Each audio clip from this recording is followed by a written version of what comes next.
Bill Gates said, "We all need people who will give us feedback. That's how we improve."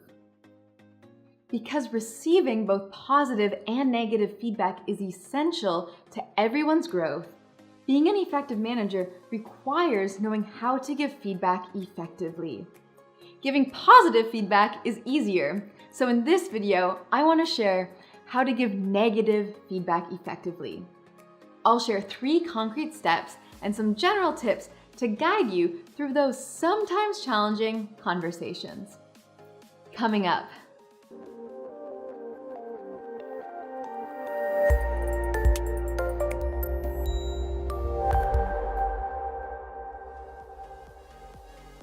Hi everyone, I'm Michelle, a co-founder of Lead with Words. We work with top organizations including Mercedes-Benz and the United Nations to help their people increase their influence. And we want to help you with these bite-sized videos. If you're new here, consider subscribing. How you deliver negative feedback is important because if given poorly, it can put a major damper on the person's confidence, attitude, and productivity. On the other hand, when negative feedback is given in a genuine, supportive way, both parties can benefit from exchanging views. Before I begin, I'll say there can be a big difference how negative feedback is given in different cultures. I've personally experienced this myself from having lived and worked in 7 different countries around the world. The spectrum ranges widely from giving negative feedback very directly in countries like France or the Netherlands, or very indirectly in countries like China or Thailand. Here at Lead with Words, we're well aware cultural differences exist, and we train people at international companies on this very topic.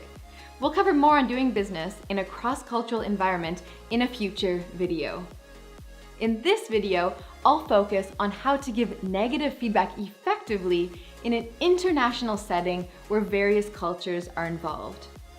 Your goal in giving negative feedback is to create a change in future outcomes, which requires a change in future behavior.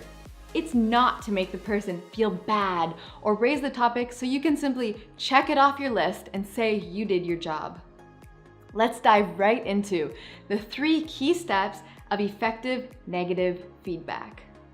Step number 1, describe the behavior, not the person. What did the person do and how did they do it?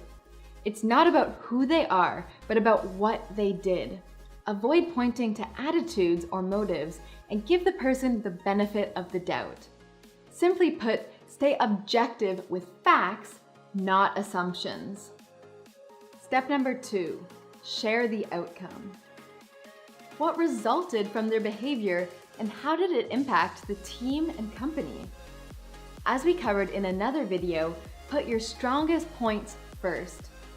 Here, that means to put the most obvious, most easily acceptable outcomes first. This will make your feedback more credible. What is the outcome they would most easily notice? What is the outcome they would be negatively affected by the most? Start there. Another powerful tip is to simply ask them. They might already be aware, and since people believe 100% of what they say and less than 100% of what you say, often asking the right question and getting them to answer is the most powerful statement for them to hear. And finally, step number 3, share the next steps. What should be done to resolve the issue going forward? Since the goal is behavior change, they need a way forward and your support.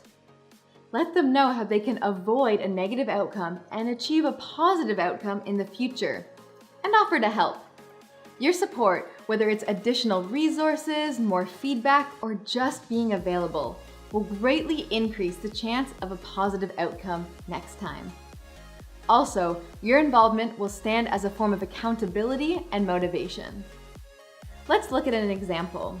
If your employee didn't deliver their part of the project on time, you could say, "We didn't receive your part of the project on time. Can you tell me what happened?" Have you seen how this is pushing everything back? As you know, we're trying to get everything organized for the new website. So if you're late on your part, it slows down the rest of the team. For the next project, let's make sure you have more time and resources to finish as planned.